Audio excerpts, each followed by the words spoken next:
Hello, this is Dr. Oxios with the Podiatry Doctors. What we are performing in office today is called a Flexor tenotomy.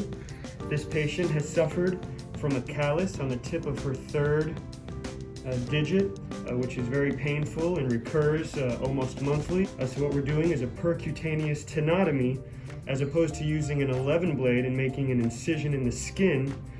Despite how small it might be, we are using an 18 gauge needle. So I'm putting it into the picture now. You can see that the needle has a cutting surface, and with the cutting surface, if it's oriented properly, you can perform the whole tenotomy just with the needle, so that you literally have no stab incision and no suture is needed for closure. Shown here is an illustration of the cross-sectional anatomy of the toe. Notice how a neurovascular bundle flanks both sides of the flexor tendons. Once your 18 gauge needle is down to bone, gently move the needle in a window wiper-like motion, being sure to keep the tip of the needle on bone. This will prevent you from passing the needle too far medially or laterally.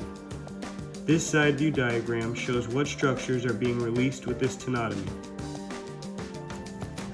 What we do is we're going to extend the toe.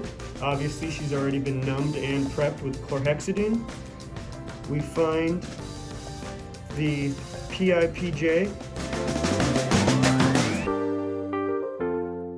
and notice I'm paying attention on how my 18 gauge needle is oriented so that the cutting edge is moving in the direction that I want it to and is actually cutting the tendon. Now, the purpose of dorsiflexing the toe is so that you can feel that tendon release. And sure enough, I have felt it release, and the patient's toe is straightened. And that is it. We are finished with the procedure. I'm going to again dorsiflex the toe, and you can see it's all done.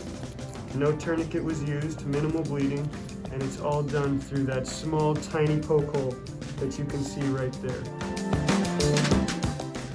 After I wrap a Band-Aid around the toe, I also place a Band-Aid over the top of the toe so that it holds the toe in a rectus position, so during soft tissue healing, everything heals up correctly and doesn't contract again. Thank you. Subscribe, like, follow, and stay safe.